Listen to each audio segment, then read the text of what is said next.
ओम गणेशाय नमः। आज मैं आप सभी को भगवान गणेश और एक भाई बहन की कथा सुनाने जा रही हूँ। एक समय की बात है, एक भाई बहन रहते थे। बहन का नियम था कि वह अपने भाई का चेहरा देखे ही खाना खाती थी।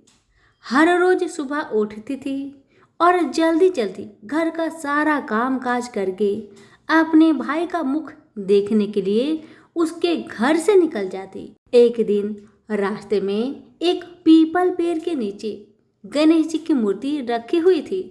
उसने भगवान के सामने हाथ जोड़कर कहा कि मेरे जैसा अमर सुहाग और मेरे जैसा अमर पिहर सबको दीजिए। यह कहकर वह आगे बढ़ जाया करती थी। हर दिन का उसका यही नियम था।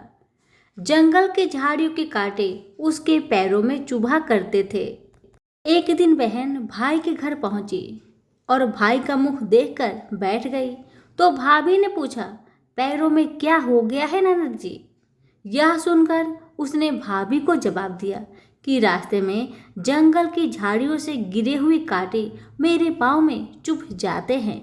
जब वह वापस अपने घर आ गई तब भाभी ने अपने पति से कहा कि रास्ते को साफ करवा दो। हमारी ननद यानी कि आपकी बहन झाड़ियों के रास्ते से आती है तो उसके पाँव में बहुत सारे कांटे चुभ जाते हैं।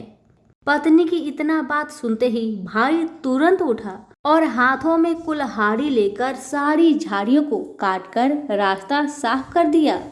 और इसी कारण से गणेश जी का स्थान भी वहां से हट गया। यह देखकर भगवान गुस्सा हो गए और उसके भाई के प्राण को हर लिए। लोग अंतिम संस्कार के लिए जब भाई को ले जा रहे थे तब उसकी भाभी रोती हुई लोगों से कही, थोड़ी देर रुक जाओ, उसकी बहन आने वाली है। वह अपने भाई का मुख देखे बिना नहीं रह सकती। उसका यह हर दिन का नियम है। तब लोगों ने कहा, आज तो देख लेगी पर कल कैसे देखेगी? रोज के दिन की तरह बहन अपने भाई का मुख देखने के लिए जंगल में निकल दी। जब जंगल में उसने देखा कि सारा रास्ता साफ किया हुआ है तब वह आगे बढ़ी तो उसने देखा कि सिद्धि विनायक को भी वहां से हटा दिया गया है। तब उसने जाने से पहले गणेश जी को एक अच्छे स्थान पर रखकर उन्हें स्थान दिया और हाथ जोड़कर बोली, हे गणेश महाराज, मेरे जैसा अमर सुहाग और मेरे जैसा अमर पिहर सबको देना। और फिर इतना कहकर आगे निकल गई। लड़की की बात सुनकर भगवान गणेश सोच में पड़ गए, अगर मैं इसका नहीं सुना तो मुझे कौन मानेगा, हमें कौन पूजेगा?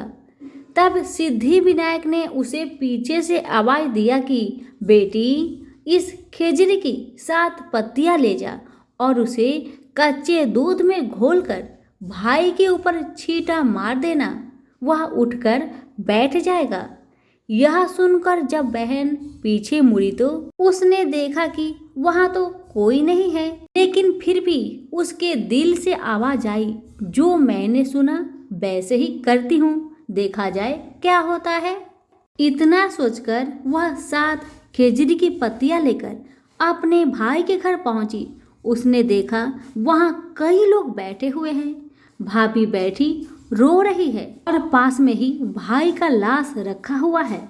तब उसे रास्ते में जो आवाज सुनाई दी थी वही बात याद आई और उसने वैसा ही किया जैसे उसने सुना था। उसने खेजड़ी की 7 पत्तियों को बताए हुए नियम के तहत भाई के ऊपर इस्तेमाल किया।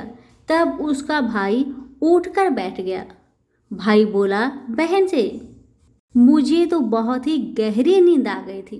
तब बहन बोली, यह नींद किसी दुश्मन को भी ना आए, और उसने सारी बात अपने भाई को बता दी। हे गणेश महाराज, जैसे आपने उस बहन की सुनी वैसे ही कहानी कहने वाले, हुक्कारे भरने वाले सभी की परिवार की सुनना और सभी के परिवार की रक्षा करना। सभी प्रेम से बोलिए गणेश महाराज की जय हो।